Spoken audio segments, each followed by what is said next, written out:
Dude. Yeah, absolutely.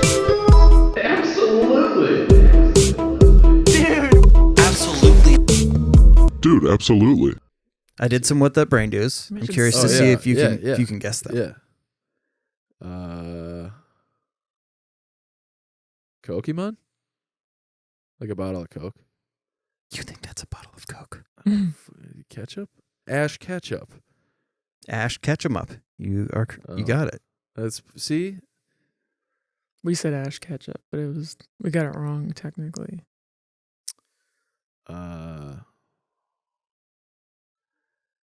Jeffrey Dahmer.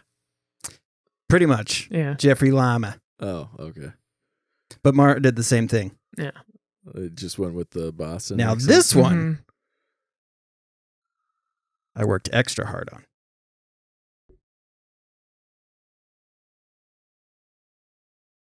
Fuck. Well, Getting anything out of this? it's Ron Burgundy. Good. Um, So I photoshopped him onto a character from the movie Fury, which is about Ron Normandy? Don't say anything. Okay. I don't fucking know. I get it's World War II, obviously, So but it's a movie about tanks. Puts up a brick. well done. Tanker Man. Oh, very good. Thanks. Yeah, that's pretty good. That's well done there, Topher. It's the episode Grace. title. Tanker Man. Mm-hmm. Oh, see, now you know I didn't watch it. Mm-hmm. Yeah. That's funny. I didn't even think about that. I don't do that. It was like one of the first things we did on the show. Half the problem for me in watching, like when I've tried watching it before, Uh-huh. typically the only time I can watch it is like during the workday, Mm-hmm. and I actually pay attention. Mm-hmm. But That's the like, problem? But I like got shit to do. Like I gotta like call people. I gotta fucking answer emails. I can't be sitting there watching. Good. Yesterday's is more of a, I would say, like a listen. It's a listen friendly versus a visual friendly. Okay. What's a listener? I gotta tell you, you have literally not even on purpose. You did it to like sort of be sassy, but you created a huge like musical dilemma for me Mm-hmm. because I've got my Mount Rushmore of bands, right? Yeah. And that fourth spot, that fucking Theodore Roosevelt spot, has always sort of been a rotating spot where like REO Speedwagon. sometimes it's Smashing Pumpkins, sometimes it's Cars. Incubus, sometimes it's the Police. No, I'm just kidding. Sometimes it's, what Gojira It's on there. is like they have ascended faster than any band I've ever listened Yeah, it's to. an incredible band. They are tremendous. All 7 of their albums Yeah. are great. Yeah. It's not, and like their early stuff too is like so much more raw. So like Yep. it's really hard to listen to when you have to focus. Whereas like, But once they like sophomore album is like one of the greatest metal albums of all time. yeah, well, which is the one that has? From Mars to Sirius. Okay, yeah, that one That's has Flying Whales. That has yeah. Heavy And Can, then- Matter can I in the hear Universe. some? I haven't heard Dude, a let's, Gojira song can in you- so long. Can you play him the one that you first recommended to me, because that is one of my like favorite songs of. What did I of all recommend? time. Gift of The- Guilt? No, The Art of Dying was the first one. Oh, you The Art of recommended Dying, me. yeah. Okay. But Yeah, this 'cause album alone, Ouroboros, is probably the best way to kick off an album. But this has such Dude. a good build. Dude, this whole album is fucking beautiful. But yeah, during that last like 4 minutes, that jam out there, Yeah. with like one of the great. They recognized how good that riff was. And they're like, well, we have to play this for 5 minutes, right? Right. And like, yeah, of course we do. But the drummer is doing all these little changes, like all The these whole different time. fills the whole time. The You're just like, whole another one? Like the Another producer one. was about to stop the tape, and then somebody goes, "No." Keep going. So one of the reasons that they're like cementing themselves in my Mount Rushmore is because, like, so for example, that album, The Way of All Flesh, came out in 2008, Mm-hmm. right? Their first album came out in 2001. That album is, like I alluded to earlier, and like Mara kind of talked about it. It's like it's very raw, you know. which makes sense. It's their fucking debut album. Are But- these the dudes that are from Amsterdam, They're from France. France? God, who am I thinking of? There's a band like them, Gojira, Meshuggah, and there's this other band that like the guitar that they do was like bordering on almost dubstep-ish, like, Talking about like, fucking. but they were like, I feel like around the same time people were talking about like all three of these bands because live they were just fucking insane. Mm-hmm. Oh, it's gonna drive me nuts.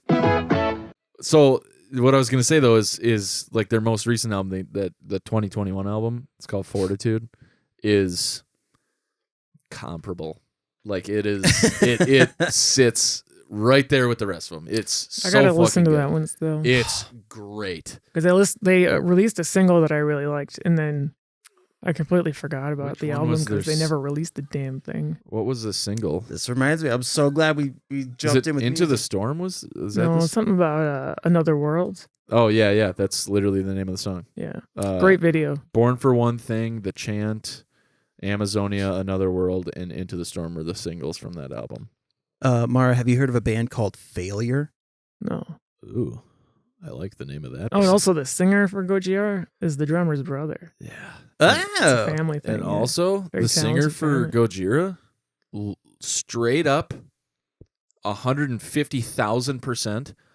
You know, like Lamb of God, the lead singer looks like he's the lead singer of Lamb of God. Oh yeah. You know, fucking Maynard from 1999 looks like the lead singer of Tool. The lead singer of Gojira is like a handsome Frenchman.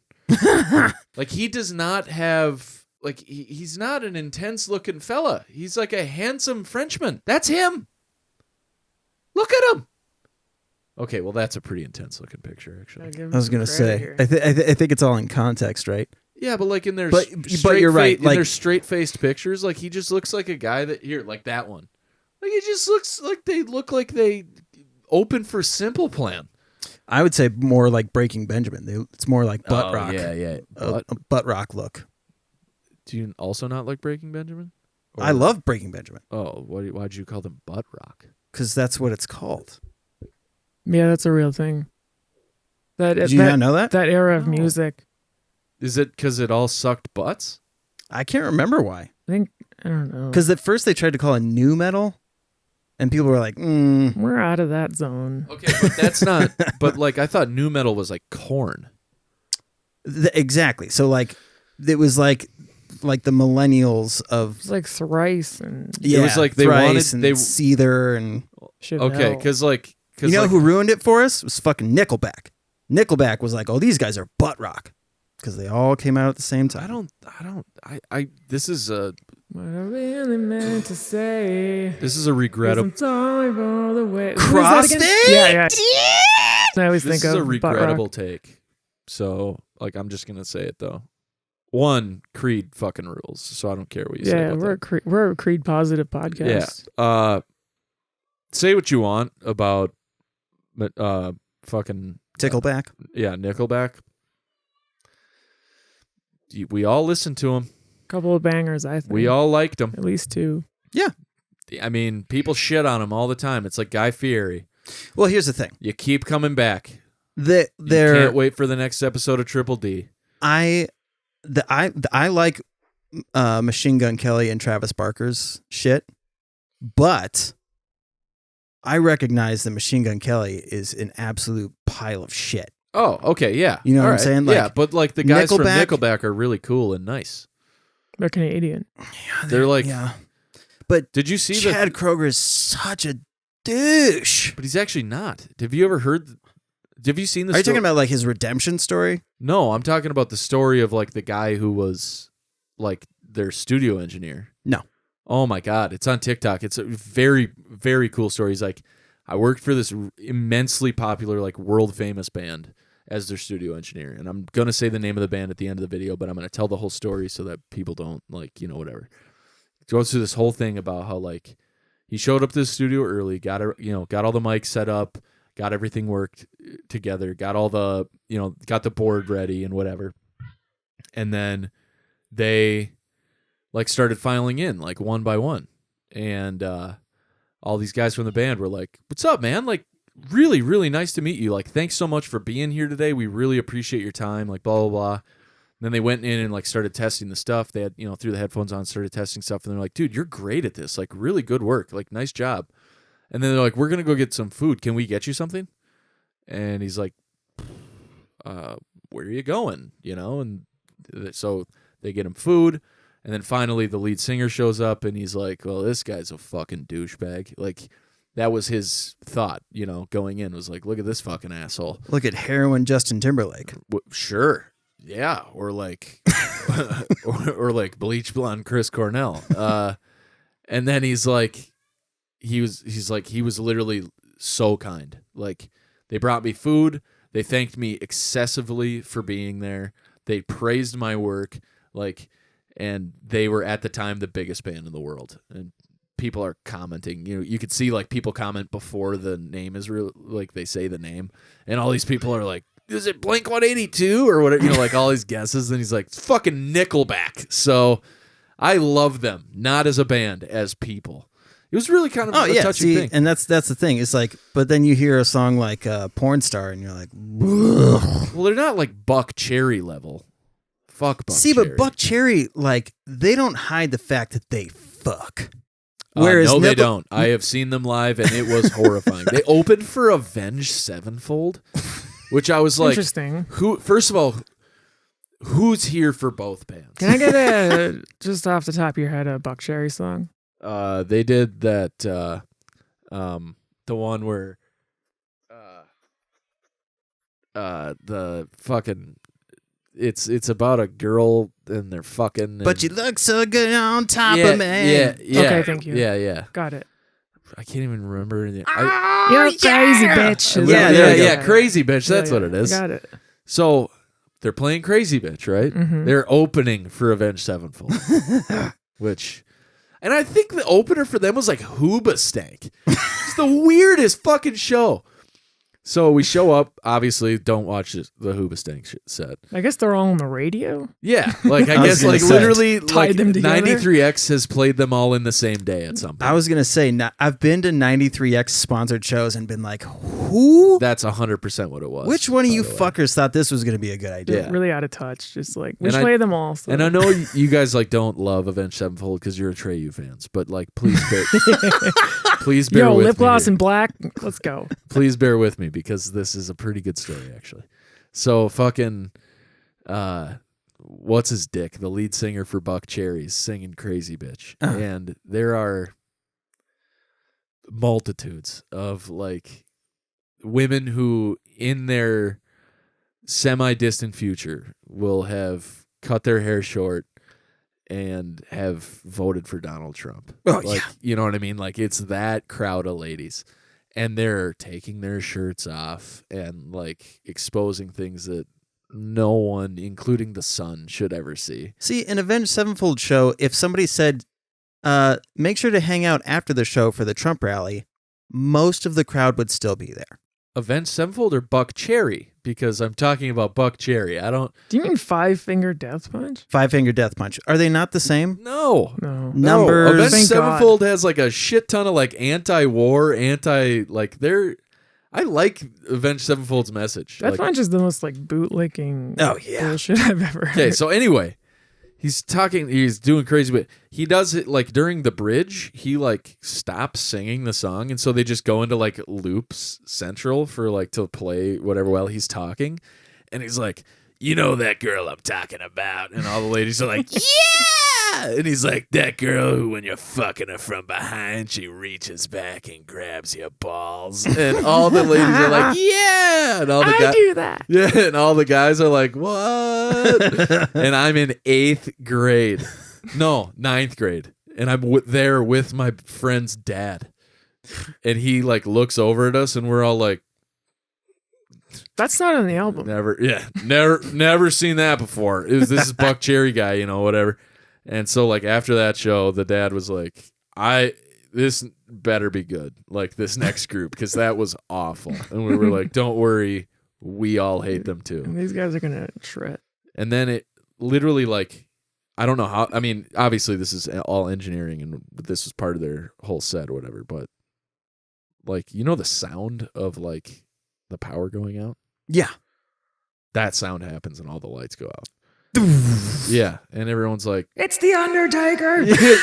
yeah. But so like it's like totally dark in there, and you're hearing people. At first, people are like, "Yeah," and then people are like, "What the fuck?" And then it took like 30 seconds. I don't know how they managed to do this, but it was sweet. So the opening of Critical Acclaim by Avenged Sevenfold is an organ playing. Oh, okay. So they had the whole set up, right? Like you could see all the A7X stuff, whatever. Like the guitars were already on stage, but then, like simultaneously, the organ starts and a spotlight goes down, and there's a fucking organ in the middle of the stage, and the lead singer's playing the organ to like start off the beginning of Critical Acclaim. It's David Copperfield. Dude, it was so rad. It was awesome. It was like one of the cool. Like I will never forget that. And then. That show itself was fucking bananas. And all we wanted was for them to play the Wicked End, because the beginning of the Wicked End, the bass line on that, which if you've never heard it, is spectacular. But like people were chanting for it. Like people were like, the Wicked End, you know, whatever, blah, blah, blah. And the lead singer's like, I forget what his name is. He's got like some kind of douchey, like Derek rock name. No, it's like Zachy something or yeah, something. It's literally like Z3PO or something. I don't know. It's super dumb. But Z-Pack? it might be Zithromycin. What's the lead singer of fucking Papa Roach's name? Dave? M Shadows. yeah. Dude, shake it off. But anyway, shake it off. But then there's Sinister Gates as the guitarist. He's really good. yeah. And then Zachy Vengeance. That's what I was thinking of. And the He Rev. should be shamed of himself. for R.I.P. that But name. Yeah. so he goes, we were gonna play the Wicked End, but the bassist, and he like points over, and the bassist is like, yeah, and he goes, got fucking hammered last night and just threw up before the show, and he doesn't think he can do it, so we'll do a couple other songs as an encore. And everyone was like, booyah. And then they played a couple I of was great saying tunes. Boo-erns.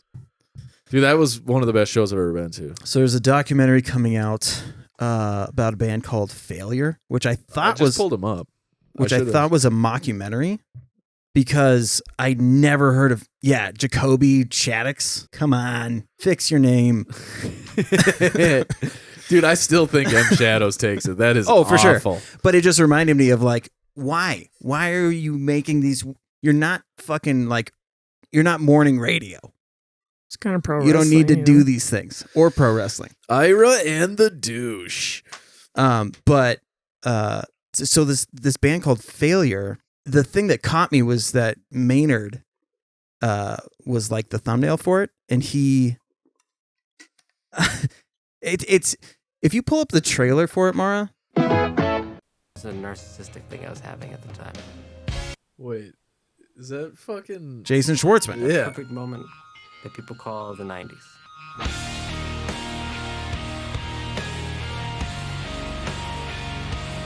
Like it seems fake. Jason Schwartzman, here to talk about failure.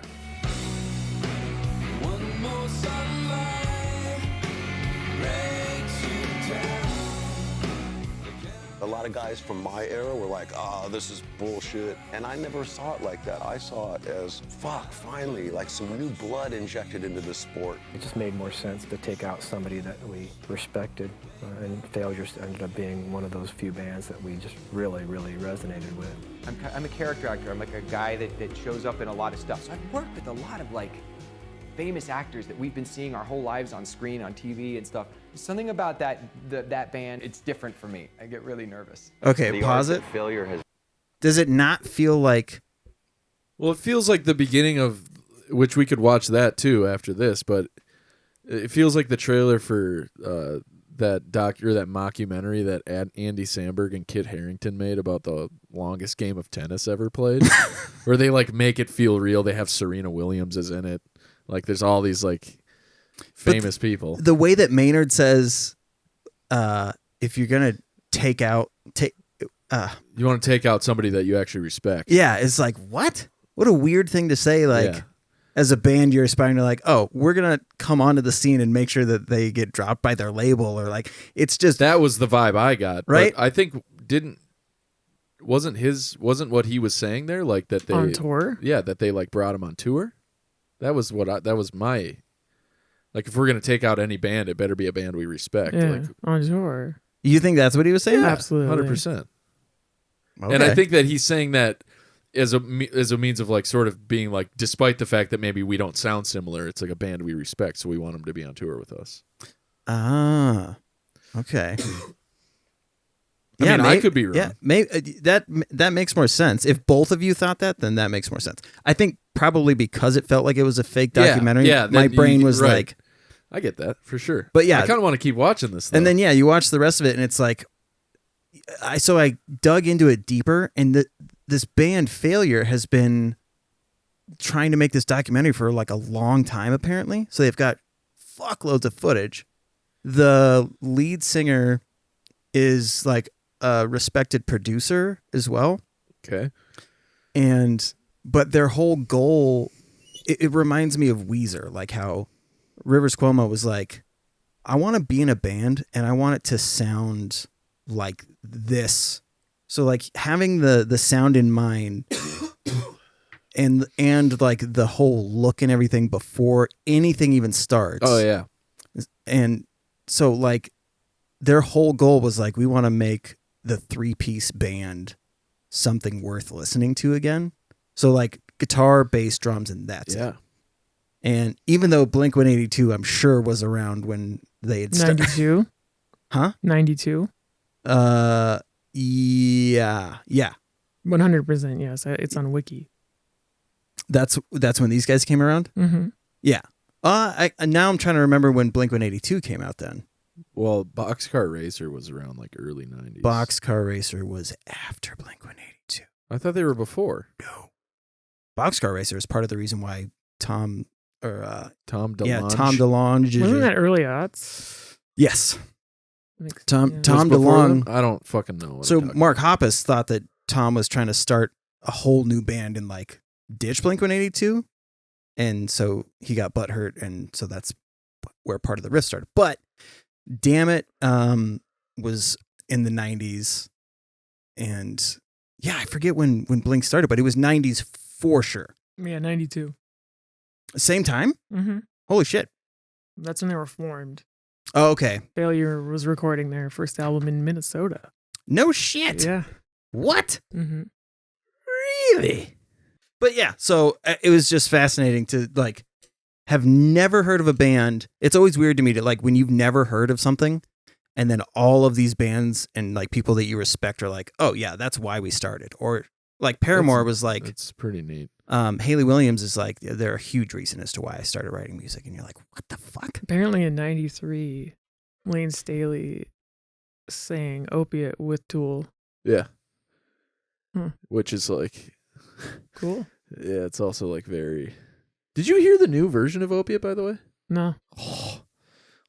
Music heavy episode, eh? I'm jacked about music lately. Me too. Let's never talk about music again. Yeah. Well, let's not play mainstream shit. Mhm. Yeah. That's why I was asking what label they were on. Oh, gotcha. Because there's certain labels that don't care. It's just you can't be monetized. They're in like some weird line because that song had 7 million views. They've toured with Metallica. Well, they're touring with Deftones right now. That's literally how I got exposed to them. I brought it up like... Because I was like, if you guys haven't listened to like White Pony in a while, you should. And I was then like, Mara hey, was Gojira. yeah. Wait, who's listening? Who's opening for who? I think they're like co-headlining. Co-headlining. Like they're both going to do an hour and a half. That makes sense. I don't know why they wouldn't. Yeah. Because I was gonna say, if you heard Gojira first and then Deftones comes on, it's like Deftones would be like the cool down. Yeah. Like everybody's like Yes. got their fans I out. would, if I had to guess, Gojira is going to close the show. They like, have to. Well, I don't know. Some of the newer unless, and this is a very Deftones thing to do, unless they're playing like only their heavy shit for a show. Yeah, they could. You know, because some of their heavier stuff is like very, like. Maybe wow, they're where did this come maybe from? Gojira's just playing Born in Winter. On repeat. Yeah. Because like just the first half. Yeah. I do like I don't know. I went through a phase where I was like big time I just dove headfirst into metal again because I like just haven't done it in a while, and Gojira was a big reason why. And then I listened to Avenged Seven, like A7X again, and I was like, man, I fucking love these guys. And then listened to Lamb of God again, and I fucking love Lamb of God. There's one song by them that, and a friend of mine, like years and years and years ago, it's the same guy that got me into Tool.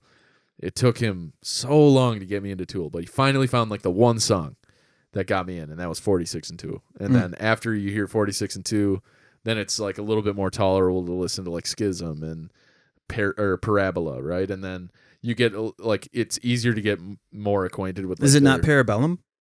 Oh, it's Parable Parabola is like they're combined. It's like the very end of Parable is the like. Oh, I'm thinking of the mushroom. But so Lamb of God, like the one song. That's all I can ever think of is I've been making Laid to Rest. I've been making the dudes at the shop. It's funny, like they look like hardcore dudes, right? The guys at the It's shop. hard not to when you work Covered in in- a tattoo shop. Yeah. So, but a lot of the shit that we listen to is like the Tony Hawk's Pro Skater 3 soundtrack. And Here I am. Dude, that will go time. down as the greatest album or greatest soundtrack ever. Is Tony Hawk's Pro I Skater. think as far as non-original OST, yeah.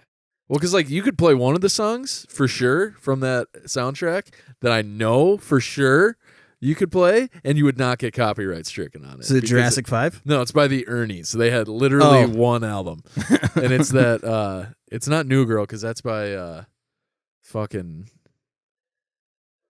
But anyways, I've been Suicide something. Suicide Squad. DC. Maybe. So I've been making them listen to shit that you can't sing along to.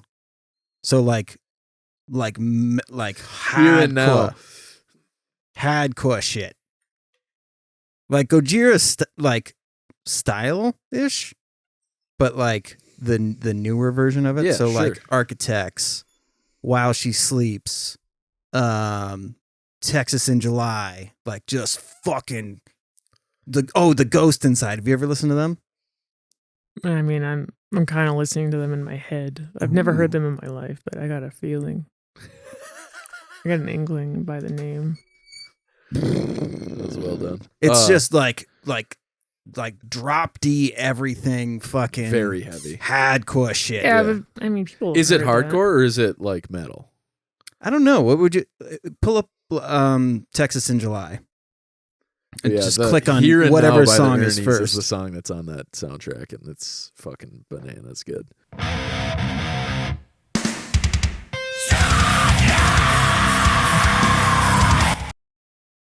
It's very like crabcore.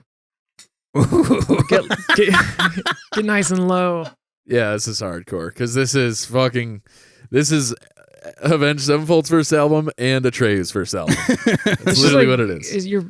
You're watching How a old movie is and this they song? walk into like a really hardcore club. 8 years. Yeah. Like that's just what you hear. The stuff that they've been doing lately it's funny, like to think of hardcore like getting more professional, but like the production level just gets better.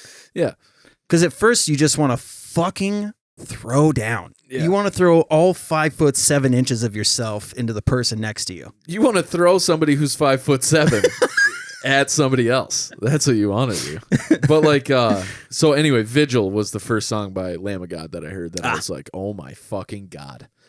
Dude, it's the opening of that song, it's just like that really melodic, like single string, like no chords on the guitar.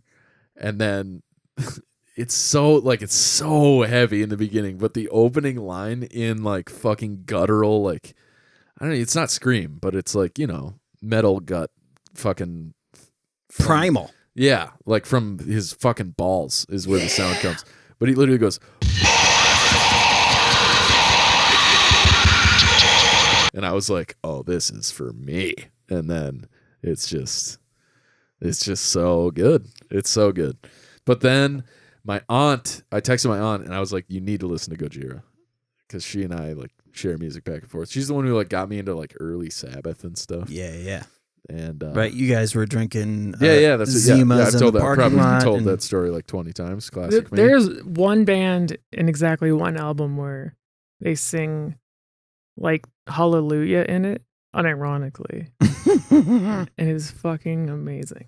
Like they're a Christian band, but it's one of the heaviest albums I've ever heard. No Oh, shit. yeah. Dude. There was a wave of like, I remember my super religious friends being like, you should come to this show. Back when Being like, ugh. but what was it called? The not Somerset, but it was a Sun. Oh, yeah. Sun something. God. Yes. Whatever I know that- exactly what you're talking But about. that was where like Yellow Card would headline and like, Was it Sunset? yeah, it might have been Sunset. I think Yeah, it was Sunset, because then it would be like, because drugged out Scott Stapp showed up one year and everybody was like, "Wow!" Regular Scott Stapp showed up. Yes, regular Okay. Scott Stapp showed up. but go ahead. But yeah, like it was so funny to be like, you're watching people do, like like dance fighting, Mm-hmm. and then at the end of the Capoeira, yeah, Eddie Gordo, capoeira. just mashing the X button. But then at the end of the show, being like, "Our Father," and then everyone throws their hands up, and you're Yeah. like, "What? And you're like, why is Reliant K praying right now? Is this not for Satan? How could you guys be throwing down so hard?" It's for Jesus. Yeah, like All that blood on the ground. It's the blood of Christ. But I like playing confusing music for people. like dementia music. Okay, I would never play that for someone because I think that's bad. Where are you with the brain? You know, I've been studying this thing inside and out, but I really can't get a hold of it. Excuse me, this is my point with the brain.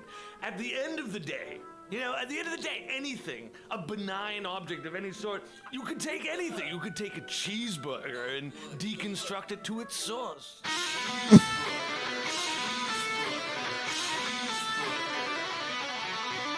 So I played this entire album at work overnight, and they were just like, "What in the fuck were you listening to back then?" And it's a lot of this. it sounds like if Serge Tankian just had a bunch of Logical screws choice. loose. He has a song about cheeseburgers. There's more farting. Oh, this is wet poop. Oh, this poor guy. So the band that I recommend my aunt Gojira, right? I'm like, they're fucking awesome. Please check them out. Yes. Then she Your goes, aunt recommends O-Town. no, she goes, have you ever listened to The Sword? Yeah, you did mention that. And I was like, I have not listened to The Sword, and they fucking rule. Oh my God, are they good? So So it was like a 2007. Yeah. Dance Gavin Dance. That song reminded me of like, so Dance Gavin Dance is a band that like everyone in the band is stupid good, so talented. And then you break down the lyrics. Like there's a guy that sings, the lyrics are, I'm smoking weed out of a pussy. Don't act like you know me. I'm smoking weed out of a pussy. I'm like this. Don't act like you know me. You might, and you you're might, just like, what? you might know this one. This is It's Guitar Hero, yeah. such a good song. So she Very described like retro. She described it as, she goes, you might really like these guys. They're stoner metal. They're called The Sword. I'm like, Yeah. who do you think I am? But also, you're right. I love them. So, but dude, I don't know, man. I've been on a kick. And then I went through a ska phase. Really? Went back through a little ska phase. And I should say, I went through like the harder version of ska phase. Like I didn't listen to like Real Big Fish for a while. I listened, or like, as much as I love the Mighty Mighty Boss Tones, I was listening to like Streetlight Manifesto for a while. Okay. Which I fucking love Streetlight. I saw the weirdest, you know, when like an article is like breaking down a hypothetical of like if you could go back in history and do this thing, the whole Sure. kill Hitler or Yeah, whatever. yeah. I read this fucking in-depth, this one person from World War II that if you were to kill this individual, then it would mean that this thing doesn't happen, and then this thing doesn't happen, and then the guy who started such and such band would have never started. And then Sublime never happens. And ladies and gentlemen, we never have to deal with ska. And I'm like, holy fuck! Like they went so far very back. Funny. That's very funny. But yeah, that's, I mean, If Only for Memories by Streetlight Manifesto might be the most, like, I don't know. Dude, that song fucking changed my life. The Bosstones, the ska band? Mighty Mighty Bosstones? Yeah. Yeah. All right. Yeah, they did. I mean, the impression that I get is like their most famous song, and that's the one that's like anything with brass. Yeah. I guess that guy's a douchebag. The Bosstones guy? Yeah. That doesn't shock me at all. He's a fucking ska singer. I bet he has stories of him and Mark McGrath having weekends in Vegas. Mark McGrath, is he the singer for Sugar Ray? Every morning when I wake. You know what? That's another thing. Sugar Ray was everyone's easy band to hate, but if you don't like Every Morning, I'm going to say I only ever hated them, and still to this day. that's fair. I mean, Mark McGrath is out of his mind. Yeah. I mean, easy to see. The guy was like clearly had a spray tan. Like, I can't even enjoy it on a nostalgia level. That's like, I just fair. want to turn this off. That's me and the song How Bizarre. Okay. That's like me. hits me in the medulla oblongata. That's like a TikTok trend, too. It's me and a lot of like the more like poppy ska stuff, like Catch-22, like Just a Girl makes me want to fucking put my head through a pane of glass. Or oh, you weren't here, or were you here? I forget. I'm just a girl. Fuck. Now I can't remember what band You're it talking was. about No Doubt? Oh, that's what I meant. Not Catch-22. I love No No Doubt. Doubt. I hate No Doubt. I can't stand them. Catch-22 is also not great. Tragic Kingdom's a really good album. I don't know. Is that I just, see? They're pretty much ska too, aren't they? they were Like that's- I'd say they were but borderline. That's what I mean. Is like they were like pop, more like their music was more. Don't Speak? Spiderweb. See, but that's where like I was too old for those songs to have come out when I would have been like Impressionable. as impressionable. You know, like Yep. most of the vans I was riding around in those days were either playing like Nora Jones because that's what the mom wanted 95? to listen to, or wait, that album came out in 95? Yeah, it's a mid-90s Okay, then I was album. listening to Top Jimmy with my Yeah. dad in the car. Yeah. Which, no issues there, by the way. Van Halen was a great band to grow up to, but Dude, I'm trying to remember now. I said this last week, but there was a band that was playing in Nashville. Well, no one was here last week, so Oh, maybe I didn't tell you guys that. maybe you're just talking to yourself. I must have told somebody at the shop. Dude, I just picture Chris in here, Yeah. sets everything up, Yeah. gets the infinite quarter going. I almost, it's so funny that you guys said that because I almost was going to set up and like how PDUSA does his shit. Mm-hmm. I was going to do a full episode.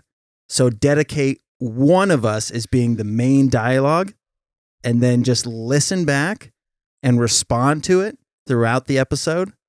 And I almost did it. Anyways, Shouldn't have said it. You could have done it in the future. Mhm. I could still do it. When Mara and I make it big and she's a big time streamer and I'm her handler or something. I do need handling. So I'm just going to say Queens of the Stone Age because I can't remember which band it was. But a band that you would not expect Great Jack band, by White the to way. be at. Right? Yeah. So they take a little break and Jack White is like, "You mind if I do a song?" Oh, Beck. That's who it was. Beck. Okay. Again, would not have guessed Jack White to be hanging out at a Beck show. Right. So They seem both kind of weird. for sure, weird. But Jack White seems like musically, eternally pessimistic, and Beck seems like a guy who's like really into butterflies. yes. So Yeah, okay. So Beck is like, we're going to take a little break. And Jack's like, do you mind if I go do a song? And he's like, yeah, absolutely. So he goes out and he's like, hey, how's it going, everybody? And the crowd's like, woo. And he's like, I'm going to perform one of my favorite songs from Beck in the one of their early 90s hits. And the crowd is like, wow, yeah. And Jack White's like, I get knocked down, but I get up again. You never gonna get me. So really just funny. trolled the crowd. That's really funny. Welcome back to 120 Minutes. I'm the Thurston Moore from best. Sonic Youth, your guest host tonight. And my first guest tonight is Beck. And this is Beck. So Beck, your song Loser, man, smash hit. How do you feel about that? It's like surfing in some oil spillage. Yeah, it is like that. Yeah, I understand. No, you And, don't. your video Loser is pretty hot too. I see it everywhere. You must be really happy that people are like watching it and getting the Beck vibe. Yeah, actually.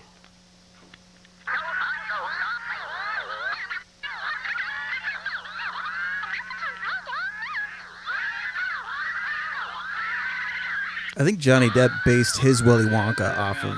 This is Beck, and stick around because Beck is going to be playing live for us later on. We're back here on 120 Minutes. I'm Thurston Moore of Sonic Youth, interviewing Beck, who's right here beside me.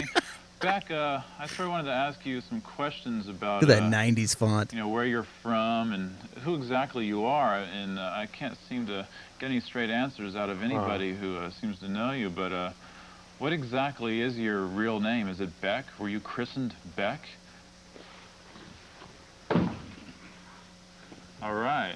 And another question I sort of wanted to ask you that I was really curious about. And, Please tell me the interviewer is quite a like long in time on in this, Yeah. right? Okay, thank God. what exactly was the first record you ever bought?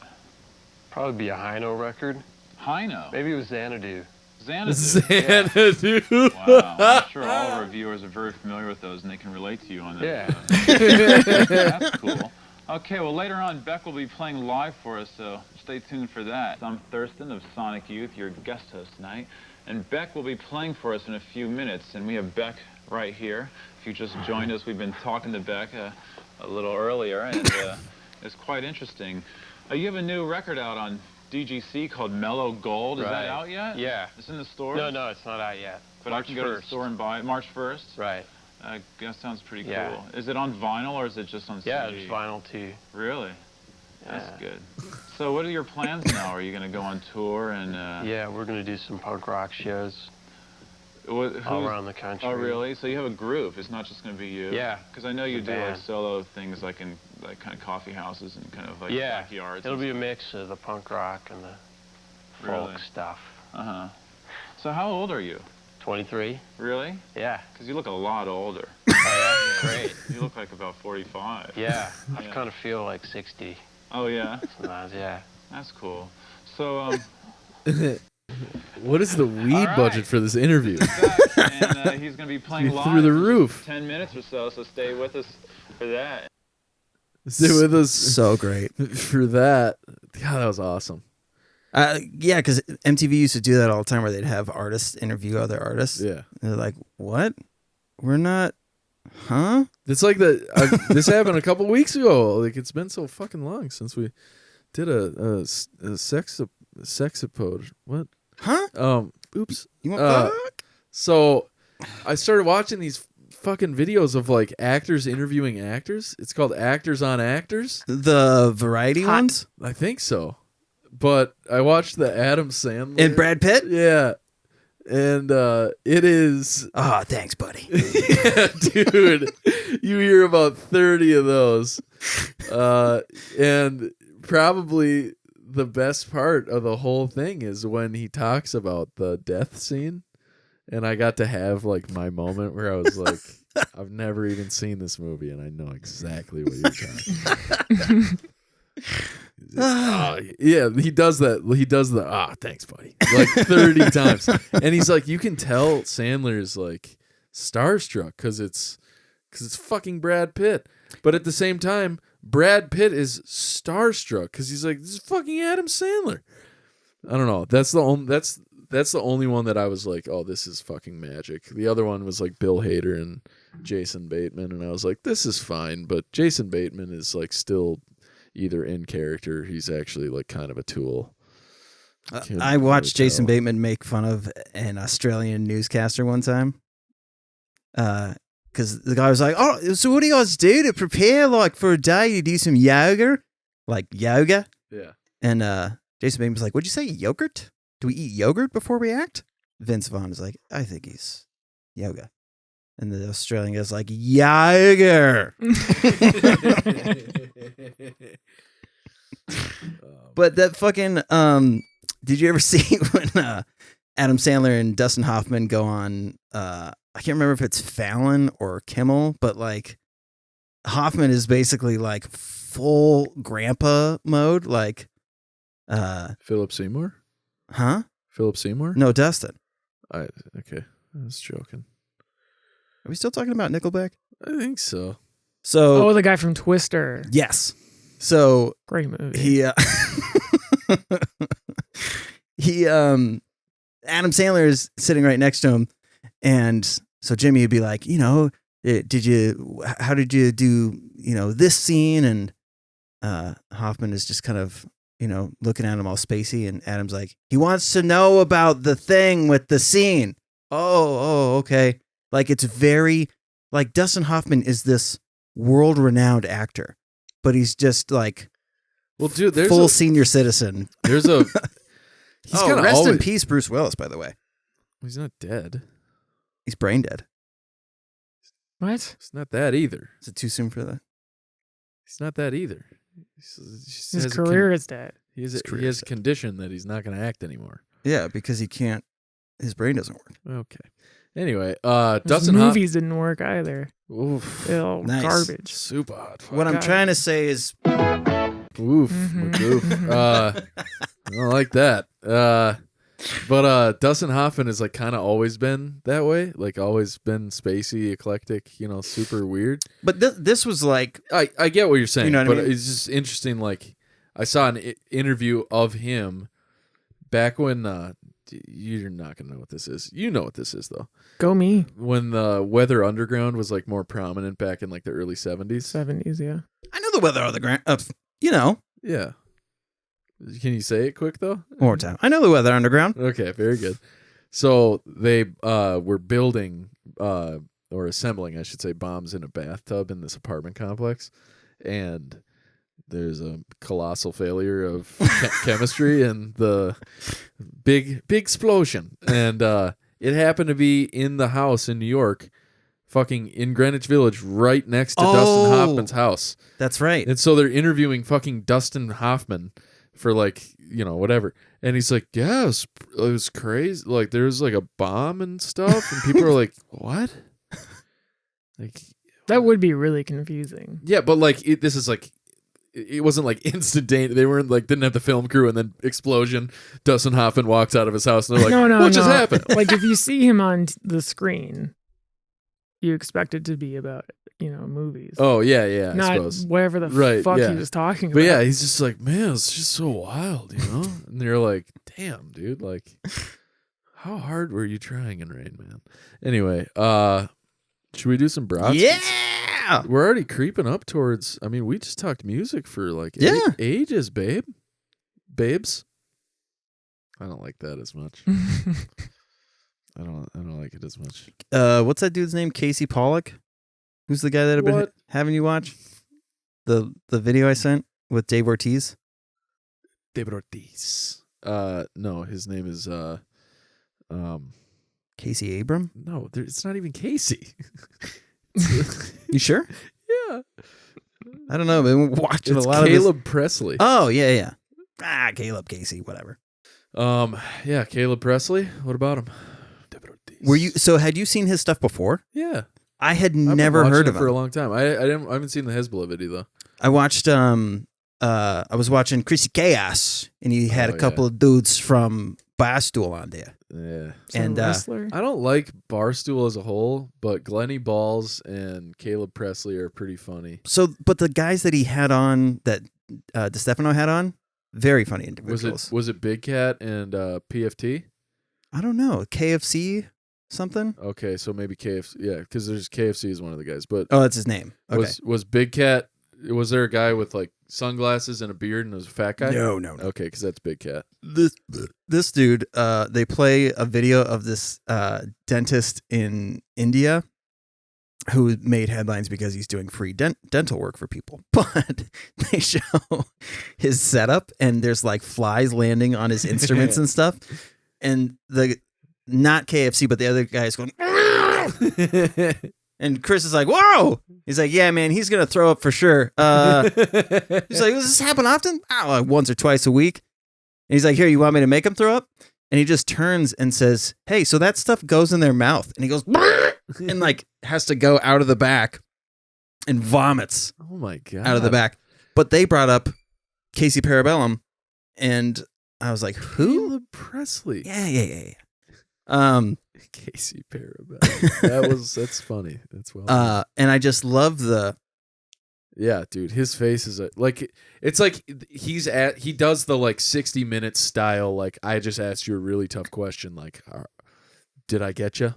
Like, are you going to be able to answer this? But it's always like, I don't know, like the one with Max Homa where he says like, he's like, how come women don't play on the PGA Tour? And Max is like, it's actually a really good idea. Like, of all sports, like golf should be the one that men and women compete against each other. Like, all you have to do is just put like their tees up a little bit, and then Caleb's like, so you're saying women can't drive?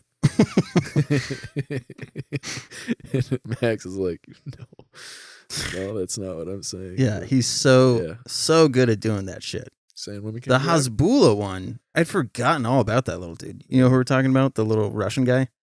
No, I have no idea. He's got like... He has a very rare condition where it's like Andy Milonakis, where he'll look young forever. Yeah, okay, maybe I do. But he know. looks like a 4-year-old. Yeah. Not like, yeah.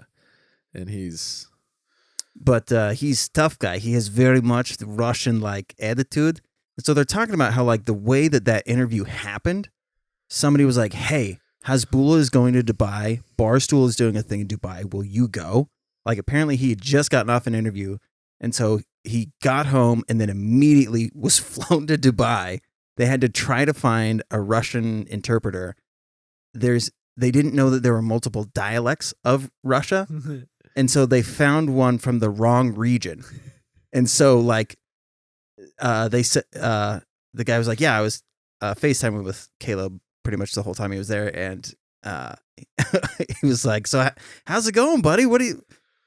What's going on with the interpreter? And he's like, it's not really working out. Just a lot of laughing and roughhousing. What do you mean? He just likes to fight a lot. Have you seen the videos of behind the scenes of them? Of him like fighting with Hasbulla? Yeah. So funny. Hilarious. He's literally like picking up like Hasbulla's like trying to like pull his shirt over his head, and Caleb just like picks him up and throws him over his shoulder like a sack of potatoes. He's just holding him upside down by his feet, and Hasbulla's like trying to grab his dick and stuff. It's very funny. Anyway, this is the first time we've done Brought to You Bys in a while. So for those of you who don't recall, this is when the show gets good. So thanks for sticking around the first hour and a half. This episode is brought to you by Day Old Bread Sales, the ugly kids table of the bakery. Very good. That's what it is. That's very good. Yeah. You grab your, because it's pizza day. Yeah. So you get 2 slices of pizza, and you look out though, and all your friends where you normally sit, the table's full, and then then there's like 4 butt cracks, and you're like, well, this is where I'm sitting today. That's where I'm sitting. This episode of Dude Absolutely is brought to you by Every Guy thinks they're Chandler, but really half the time we're Ross, and half the time we're Joey, which by the way is great because Ross found love and Joey achieved his dreams, but Chandler got a brutal cocaine addiction. Is that true? Yes. Yeah. Is that canon? Can you imagine? That's all they on a very special episode. Hey guys, so I was thinking, since I can't make rent this month, anyway, piano kicks in.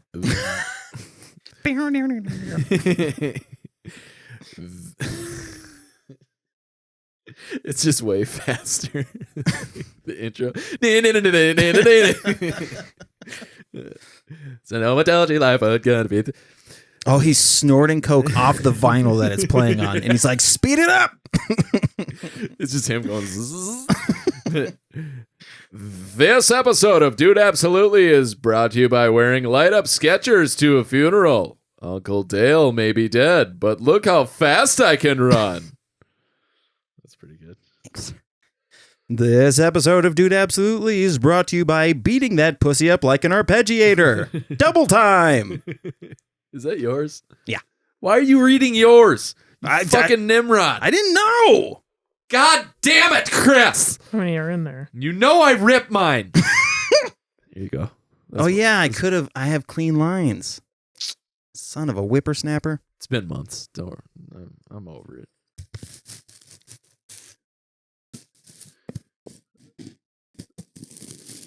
Ooh, there you go. Boy, this is... This episode of Dude Absolutely is brought to you by Legend of the Drunken Masturbator, starring Jackie, Chance of a Huge Load, and Nikki Glaze-a-Knuckle. It was just off the top of the head. No, I said it was half baked. Oh. It's pretty good. It's pretty good. Wonderful. Nikki Glaze-a-Knuckle. This episode of Dude Absolutely is brought to you by live-action Rick and Morty, starring Ray Liotta, Michael Cera from 2009. Is that 100% who would play the two of them? I think Michael Cera's on point. What's the other one? Ray Liotta? Ray Liotta I get the grump. I just don't think he could carry the... Because... Well, neither can Rick. That's the whole bit. But Michael Cera actually... Oh, wait, no. I'm saying, like, Christopher Lloyd, did you see that 2-minute, like, promo that they did? Where they had him be Rick? Oh, no, I didn't. Really? I don't actually watch the show. Oh, it's a great show. I watched, like, two seasons, and then I was like... It's one of those shows where it gets sneaky deep, and you're like, hey... Oh, yeah, it does, for sure. Don't do that to me. Yeah. But... I think like I thought it was about chicken nugget sauce. Yes. Szechuan. Yeah. I want that Szechuan sauce. Good Swifty. Take a shit on the floor. Like Jim Carrey could do it. Because looking old but being spry is like the name of the game. It's just him playing fucking Count Dooku. Yeah. No. Count fucking what's his name from Series of Unfortunate Events. Oh. Yeah. Olaf. Count Olaf. Yeah, God, they fucked that movie up so hard. Yeah, I hated it. God, it was awful. See, I didn't read the books. Those books were so macabre and just beautiful. And then they were like, how do we ruin this? Well, did you watch the series? Yeah, it was awful. Wait. The Netflix series? The Netflix series? Yes. You thought it was awful? It's terrible. But people died. A lot. That's how the books are. I know, but where did they miss out? You didn't read the books, so how could you possibly have this stance? Because the author said that he had a hand in the whole fucking thing. Yeah, but it just didn't like capture the macabre. So you're saying the author, the original author, should time travel, bitch slap future author and say no. Sure. That makes sense to me. Because those, like, when those books first came out, like, they were admittedly quite childish, but the whole series is grim as fuck. Yeah. But, like, that whole series... Neil Patrick Harris as Count Olaf? Yeah. That doesn't work. You can't do that. No. Neil Patrick Harris is America's sweet gay dad. Wasn't he horrible? Yeah, he was bad. No, wasn't he he had a doctorate in horrible. And he's saying. Mm-hmm. Oh, I don't. Yes. I don't know what that is. You are absolutely correct. It's like a Joss Whedon joint. Mm-hmm. Oh. I just it fucking did not do it for me. Was he like a killer in that one? Yeah. Okay. There you go. That's why they did it. He was murder. Everybody else did fantastic.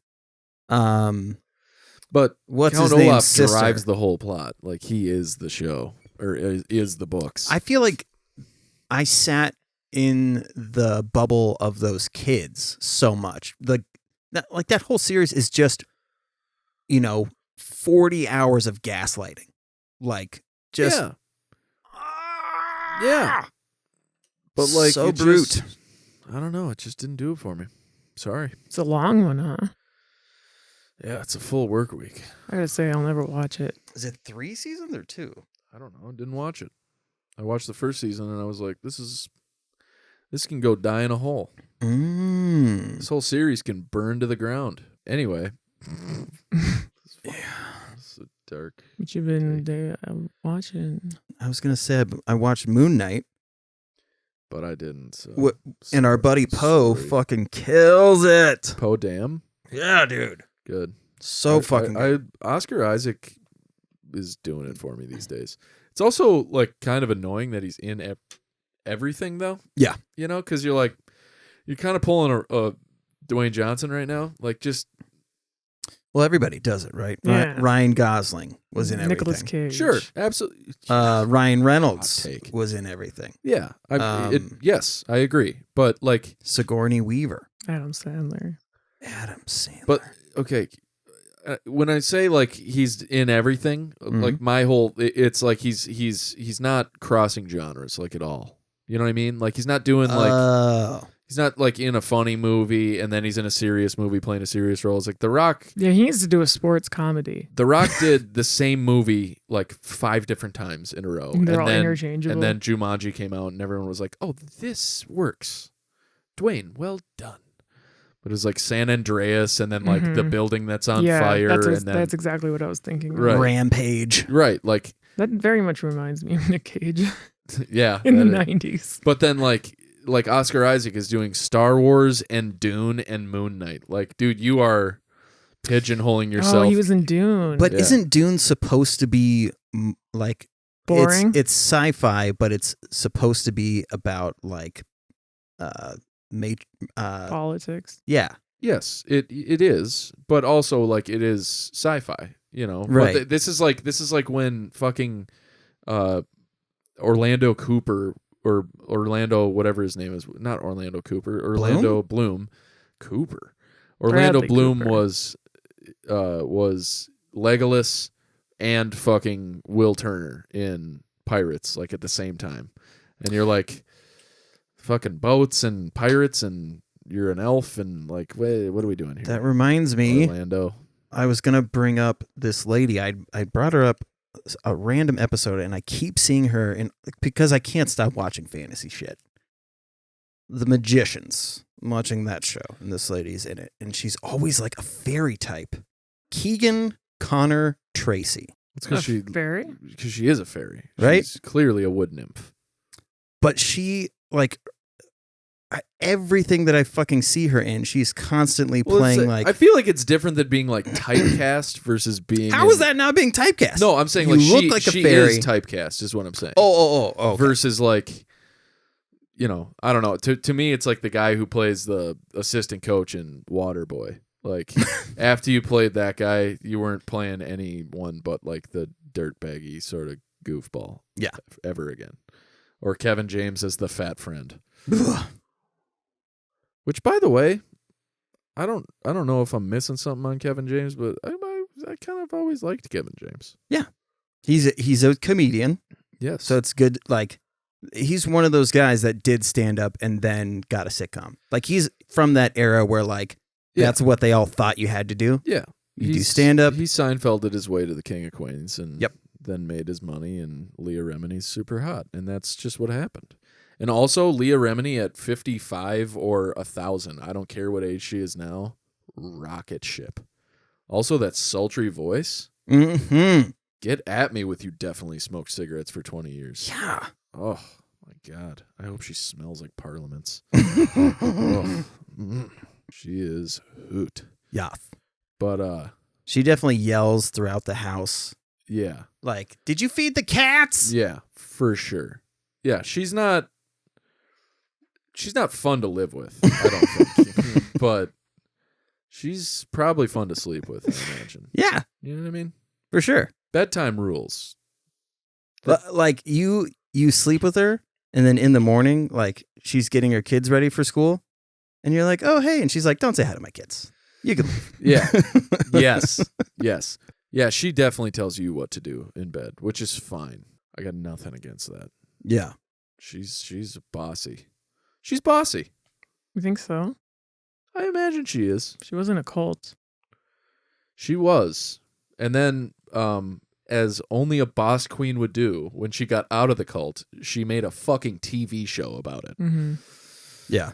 You know, and just was like, these motherfuckers. I love her though. She's doing like good work as a human being right now. Yeah. You know, she's she's just enough of an asshole Yeah. that you believe her. Yeah, You know well, what I and mean? she's- Like, yeah, for sure. She's like, you don't think she's there. There's no ulterior motives because she's so transparently an asshole. Yes. That you're on her side. Exactly. Yeah. Like, she's not hiding. She's not hiding behind a facade of being nice. She is openly and proud of being kind of a bitch. Yeah.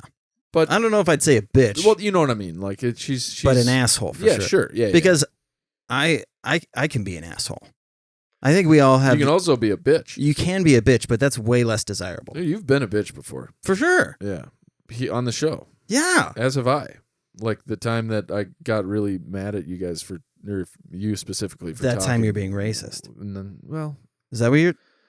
I don't know if I was a bitch about that. I think I was just. Oh, the John Leguizamo thing. Yeah. So I've been a bitch on the show many times. Speaking of bitches, did you read the last brought to you by the way? Yeah. Did you read? Did we miss one? We missed one. Did we? Yeah. Oh, get at it, girl. No, that's for you. Oh. Or Mara if she wants to read it. Mara? Yeah, sure. I was kind of proud of this one. Nice. And I had to make something about private parts, so here we go. This episode of this podcast is brought to you by sometimes hemorrhoids are your fault, and sometimes it's just a sign that you have a strong butthole. Is that true? Sometimes you just don't eat enough fiber, and that's on you. But sometimes you poop really hard, and then you get a hemorrhoid. Oh, I hate that. Yeah. Yeah. But it's like, that's not your fault. You just got a strong butthole. Yeah. You just pushed a turd out too fast. For sure. Whose fault is that? It's not yours. You feel so helpless in that moment. I know. There's nothing you can do. It's awful, but like... rub your butthole? I'm not pro-hemorrhoid, but I am pro-strong butthole. Mm-hmm. Yeah. How about watching a dog's butthole unfold a turd, by the way? I hate that. It is something else. Like, have you ever seen that? What? It is unbelievable. Ashi shits super fast because of all that muscle. Yeah. And Barley's just take forever. Barley's fallout. Ugh. He's at that age. It's a gravity thing. Like, Yeah. when he looks back at you, right? The dogs take a shit and they look behind.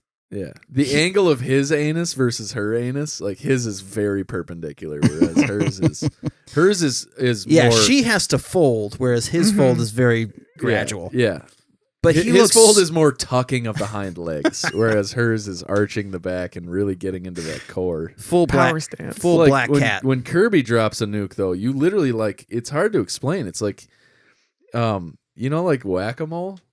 Mm-hmm. So, like human turds come out like whack-a-moles, right? Like they just come out. There's no surface like movement on the beehole, right? Mm-hmm. Like the butthole just kind of spreads and then the poop falls out.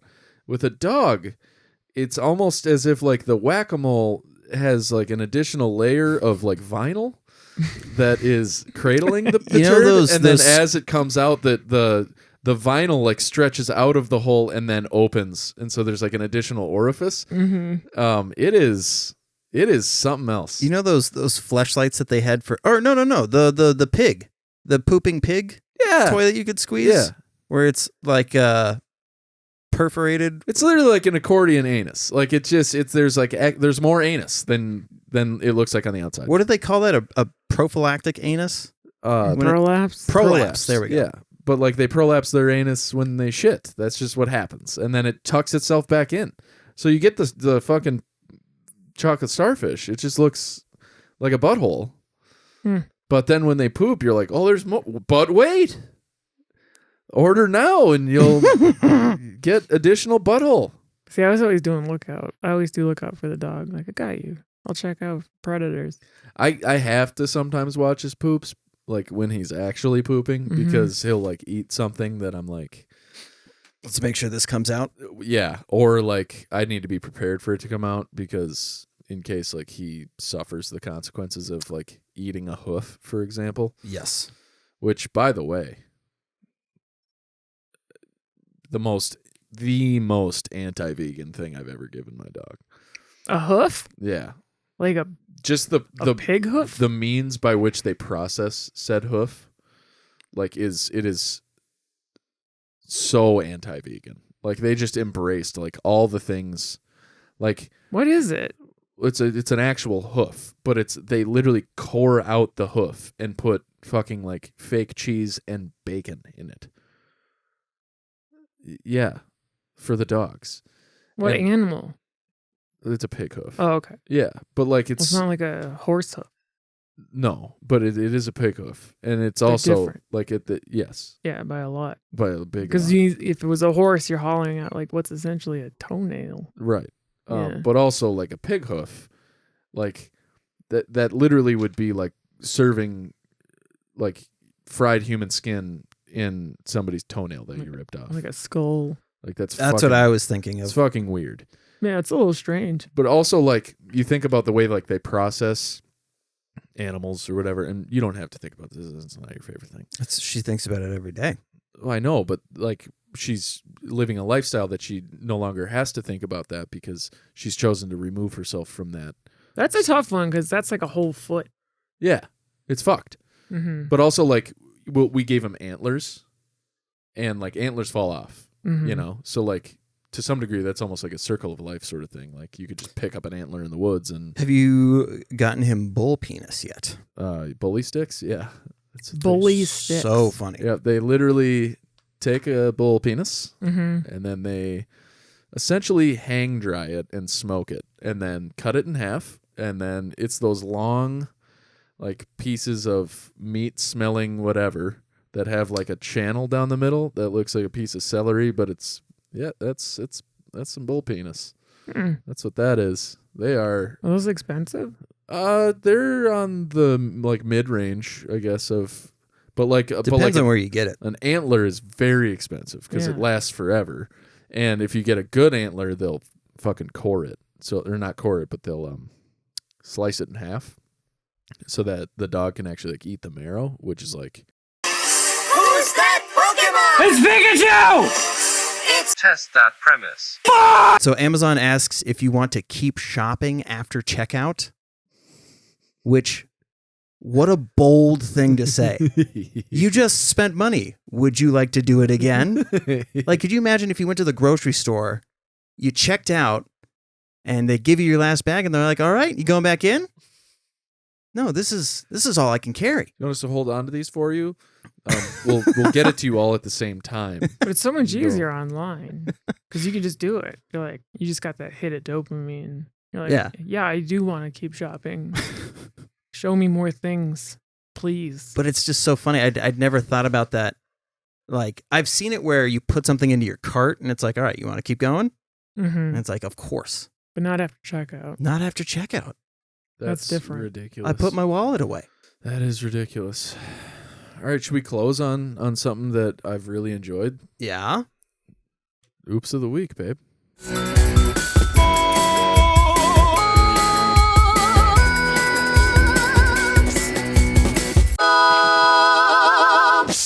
Starting on about Sunday, I was having these like really weird, like not frightening by any means, but like really weird lower intestine / colon pains that were certainly related to poop, but they weren't my traditional like, oh, I need to shit 3 minutes ago poop situations. You know, this one was the opposite actually. Like I hadn't pooped for like I didn't poop all Saturday, and like Sunday I'm like just farting and like just it fucking hurts, you know.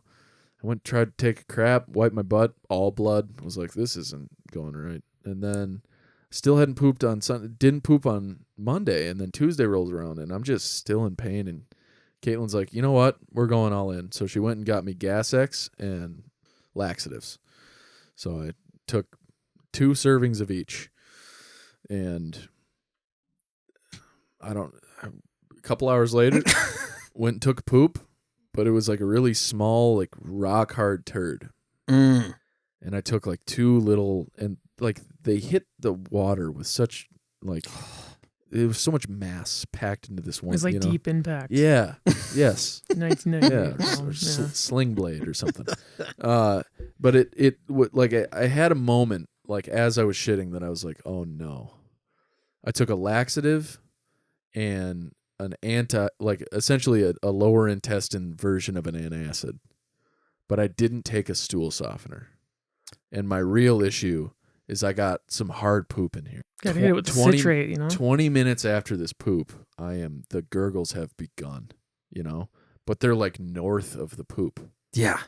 And like nothing is moving down there. So this is it's just turning into the eternal bog, or the bog of eternal stench. You know what I mean? Like it's just getting worse and worse.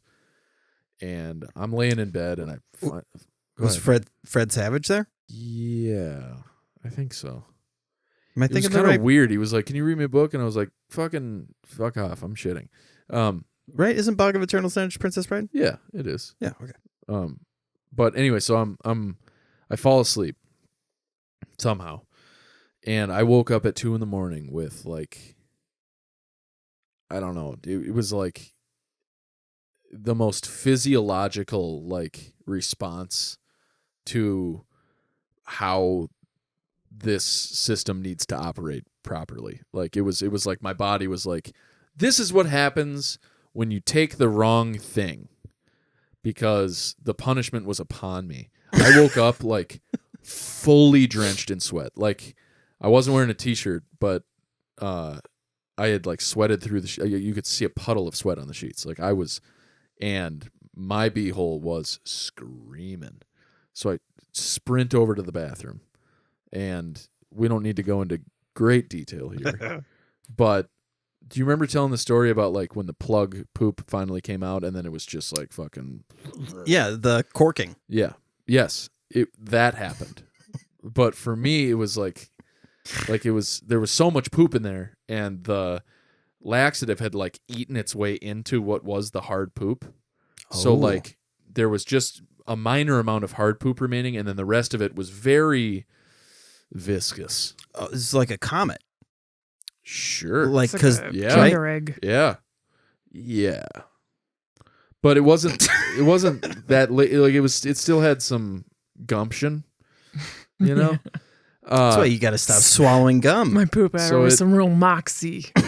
So it fills it did. It really did. This poop, like, honestly, it came out to it looked like Hulk Hogan on its way out to the ring. Like it just had that, like, we were like, there's so much sexual energy tied into those muscles. But so it took like, you know, like the poop pile that's in Jurassic Park. Yeah, it was like that. Like it was like perfectly triangular / pyramid shaped. Yeah. A perfect cone of poop. Did you put a cherry on top? I wanted to so bad. Cherry would be your I blood. didn't actually. I was in horrible pain and drop a little blood clot was on there. sweating This so needs much. to go. I was fully nude. My fucking pubis was dripping with sweat. Like I had to dry myself off after this. So like I have that relief moment. Right? Uh-huh. And I go lay down and I drink some water to like replenish the ounces of fluids that I lost. And seconds later, my body was like, "Oh, you're done? We're not." And then I had to get back up and sweat out another shit. I was on the toilet for like 3 hours on Tuesday night because I didn't take a stool softener. The worst, dude. So oops. No, poops of the week. Oh, Nice. there we go. Well done. You can even foot me on that one. Okay. I'll get over there. Yeah, I don't know about those feet. Were you in the Ukraine, by the way? Why? Oh my god. Well so done. dirty. That's funny. You running around with Sean Penn? No, I just don't wash them. I had a moment about Sean Penn last night. It was the picture of him in Ukraine, and Caitlin was like, "Do you recognize this guy?" And I was like, "Is that Sean Penn?" And she was like, "I have no idea who it is." And then she looked it up, and she's like, "It is Sean Penn." And she was like, "What is he in?" And I was like, "I don't know, Milk." And then He was in one of the biggest oops movies of all yeah. time. But I haven't never seen a movie with him in it. What? Well, you should see I Am Sam. Yeah. Is that about The mentally challenged, vulnerable adult. Oh, I thought maybe it was about the whatever they called him, the something caliber killer, son of Sam. Oh, I thought maybe it was no. about that. He's actually in a movie with Kevin Bacon and the dude from Shawshank Redemption. Is it called Footloose? Because he's also in Footloose. It's not that one. But Sean Penn, Kevin Bacon, and I can never remember that dude's name. Yeah, you can do it. I believe in you. His name in the movie is Andy Dufresne. If you want to get that name rolling around in there. Robert Paulson. There is a Rob in it. It's just you're on the wrong side. It's Tim Robbins. Tim Robbins. Yeah. So it's something river or something lake, but it's about the small town. Is it Lake River? Is it Lake River? No. Do you know what I'm talking about though? Mm-hmm. Is it River Phoenix? It's fucking intense. Like is it good? Yeah, really good. Like all three of them do a fucking incredible job of acting. And it's one of those like endings where it's not a good ending. Mystic River. 2003. Where you that long ago? Yeah. Holy shit.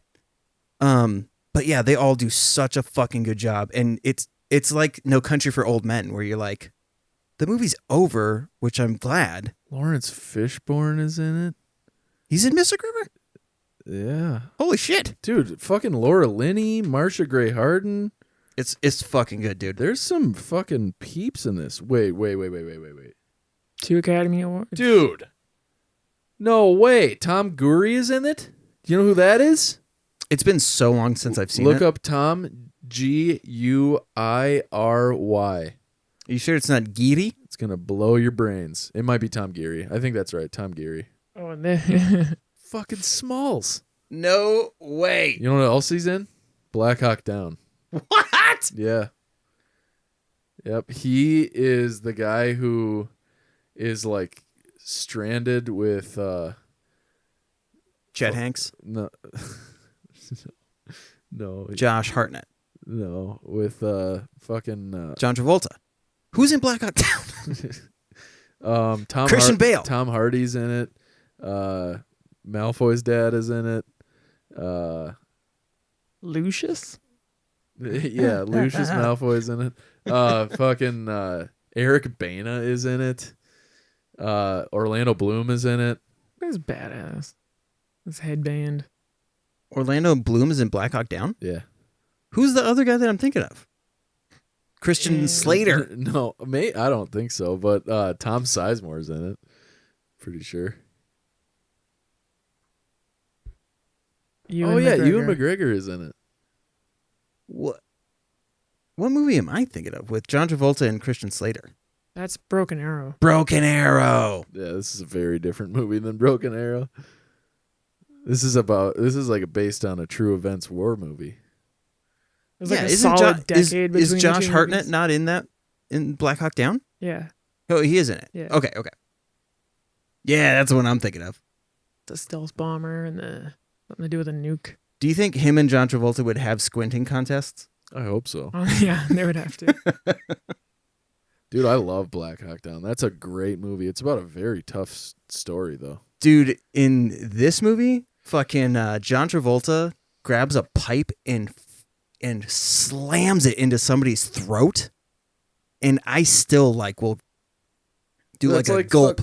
That's like that must be what they're doing an homage to then in Nobody. Oh, they do that in Nobody? Yeah, Bob Odenkirk takes the fucking handle on a bus, rips it off one of the standing handles, like it gets broken off, so he rips the whole thing off and then takes it baseball bat style to a dude's trachea, and then slits his throat open and takes the straw out of a girl's drink from on the bus, slits the guy's throat open right below the esophagus, and then puts the straw in the guy's neck so he can breathe. And then he does a tracheotomy. Yeah. And then oh my God. It's fucking awesome, dude. That movie is great. Also, excellent cast. Second week in a row that we've talked about tracheotomies as well. RZA is in that movie. He's Were you guys talking fucking about great. Anaconda? I was looking up stuff. No, but I wish we were. I hated Anaconda, but there's a very funny line in that movie. Was it as good as Eight-Legged Freaks? I never watched it. I didn't either. I only saw like Just when Dennis Quaid screams, these eight-legged freaks. Yeah, I only saw the scene where the dude shoots the shotgun through the roof of his car because that was like one of the preview scenes before a movie with Dennis Quaid in it. But in Anaconda, the hot lady who needs to loosen up. J-Lo? I was gonna say no, that's Blue, Deep Blue, isn't it? Pretty or sure is she Jennifer in Lopez Anaconda? is in Anaconda. Oh, That was like a weird time when she was like in Selena and Anaconda at like the same time. Ice Cube. I will forever appreciate your Google. Oh yeah, there she is. So that's a big snake. Yeah, it's bigger than an anaconda, I'd say. That's the devil. Satan's caveman. I'd say they both sucked. Eight-Legged Freaks and this Wait, movie is were both that terrible. is that fucking Antonio Banderas? John Voight.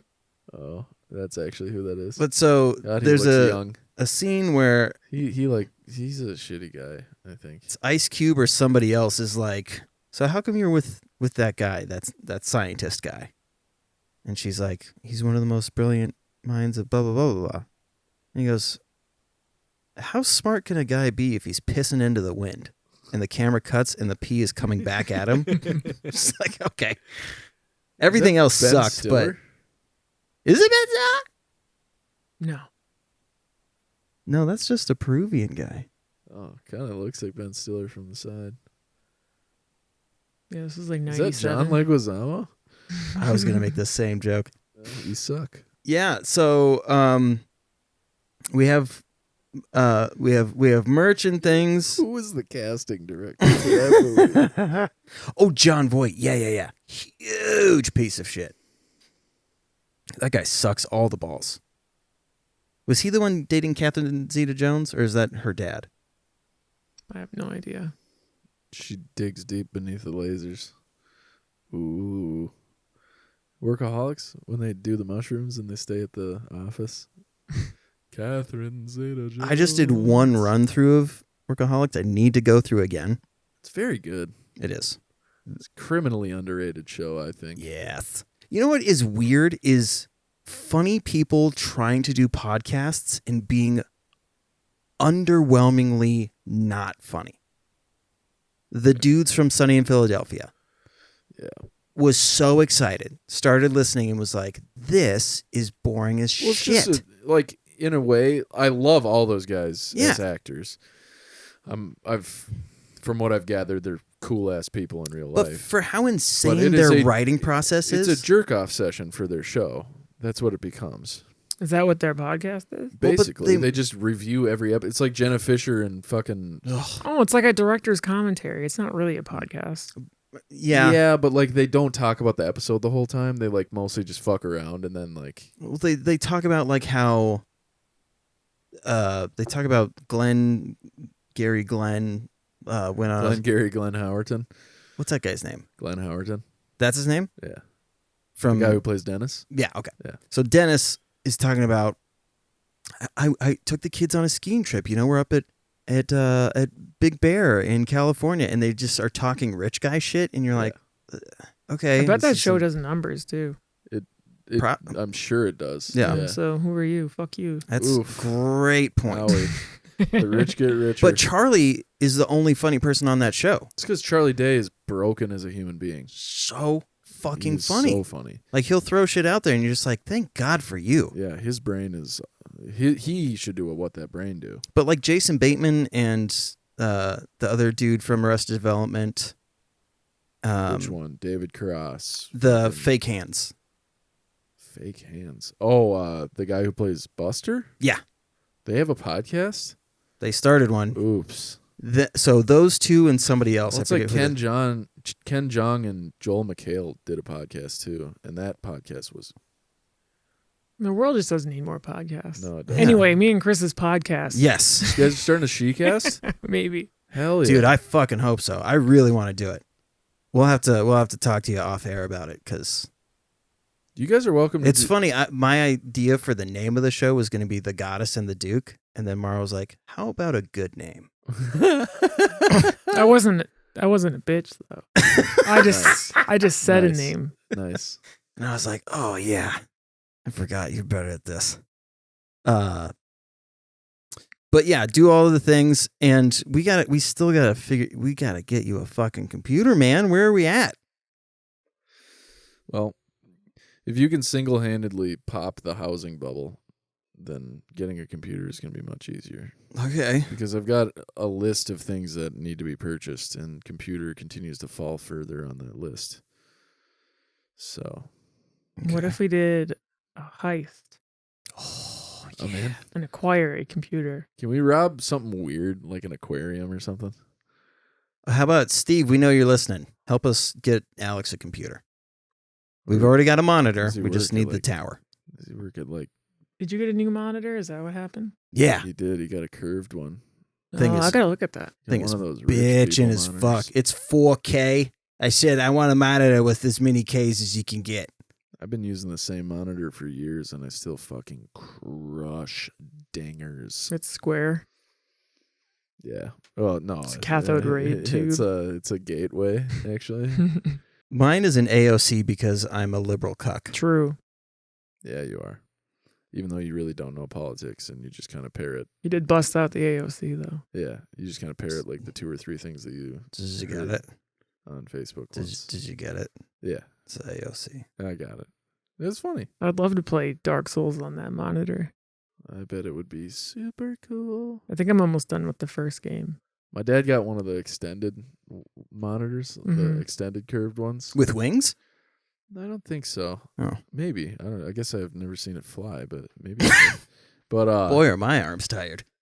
I watched a guy play on that same monitor. He played Forza on it, and I was like, "Oh, this." Would be Good looking games. Yeah, I was would be- joking. I said Dark Souls. Oh, which is yeah, notably not good looking. Yeah, my bad. I was thinking, you know what? My bad. I was thinking Elden Ring.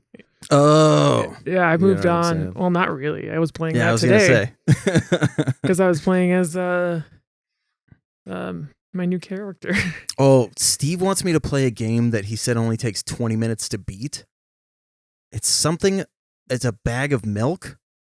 Oh my god, I love him or her. I guess honestly. What is this creature? Do you understand what this is? It's the lead singer from Ghost. It kind of. That's a good call, but Or is it the guy from fucking Beetlejuice? it was as close as I could get to Mac Moon from McDonald's. Oh, that's so funny. Nice. But if you see the Mac and Me guy up top, Yeah, and the only instrument you can get is the horn. It's literally a horn, an Envoy horn, and it blows bubbles. That's very. It's fucking swag. sick. so if you minimize this, Oh, okay, I was right. He did play a sax. Okay, Yeah. that's what I was thinking of when I got the horn. But yeah, there you go. if you pull up my Steam, Okay, it's milk inside a bag of milk. Inside a bag of milk. Sounds awful. yeah, he wants me to play this. He says it takes 20 minutes. Sounds terrible. I was gonna say you should play Firewatch because that's actually a fucking sweet game. Oh, my oops of the week was that I couldn't get near Automata to work with my controller. Automatopoeia? And Steve came over and he was like, "Hey, you big dumb idiot, let me do it." Yeah. And then he fixed it. But in the meantime, I was like, "Well, I can't get that to work. I might as well buy 4 more games." Why would you do that? Big dumb idiot. Oops. Oh yeah.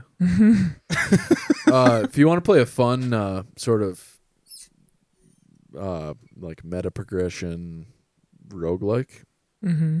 Space Robinson. I'll forget about it. It's Will Robinson.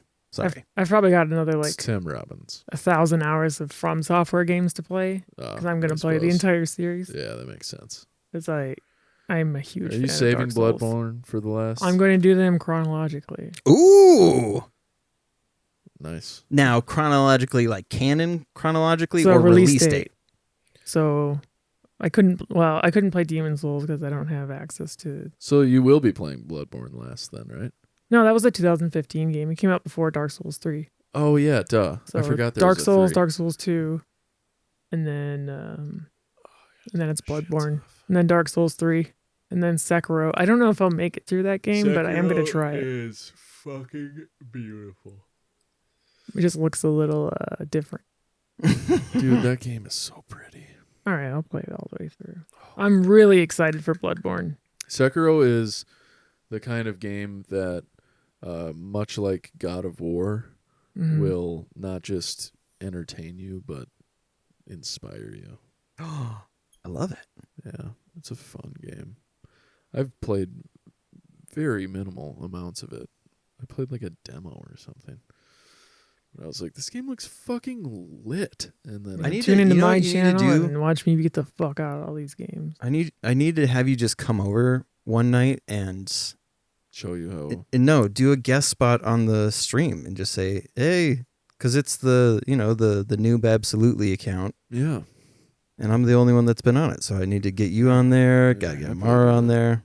I've been on there via Discord. That's true. If I could, without like remorse, just stream from my work computer and then just borrow your capture card and plug it into my PlayStation, I would do it. But yeah, I can't do that. I can't justify that. You could stream from PlayStation I know, but it just is not the same. and Xbox. Yeah. I'm running games that are like sort of next gen, so I'm like already using up all the CPU on the system. But I'm saying just come over sometime and then for an hour play Spore. Yeah, I don't really want to come over. Fine. Well, anyways, His I'm gay headphones are off. and I'm done with you. Yes, click on all the links in the description. Follow Mara Jade 84 Yep. and then subscribe when the button And shows up. share her channel, because if part of it is the algorithm is fucked up because of like the ad button isn't connecting because of a time span of followers or some shit, then we need to get more followers so that we can get. We need to Joseph Smith We need to the expedite shit out of this thing. Yeah, get your seer stones out and let's fucking expedite this shit. Watch me play beloved Dark Souls series. Blind playthroughs. Chris, your arms look really good these days. Thanks. Recently, I beat one of the Elden Ring bosses as Hulk Hogan. It's very entertaining. I beat him with a leg drop. You got clips on your channel? Yeah. She's got clips. Fucking look, there's Maybe I'll 10 try of you to that watch. If you're assemble. fucking listening to me right now, share the goddamn channel. It'll help. All right. Share the GD shit. Fuck. And you can still use DAP if you want 15% off jewelry. At matter of fact, that too. And you guys might be saying, "Oh, 15%, it's not that much." Hey, 15% off something that's like $500 is quite a lot. So if you're one of those people that likes jewelry and the good shit, because that's all that Justin buys is the good shit, then fucking use that goddamn code. And if you pretend to have mental problems, you can get a bunch of free jewelry. Allegedly. Mm-hmm. So That's the secret discount code. Story, but we'll have to talk about it at some point. all you gotta do is watch the thing. Don't do that. I'll Anyway. I'll put a timestamp for you, All right, same time next week. dude. Absolutely. I gotta pee.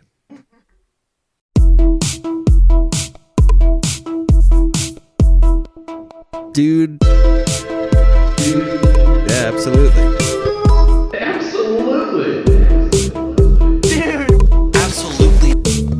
Dude, absolutely.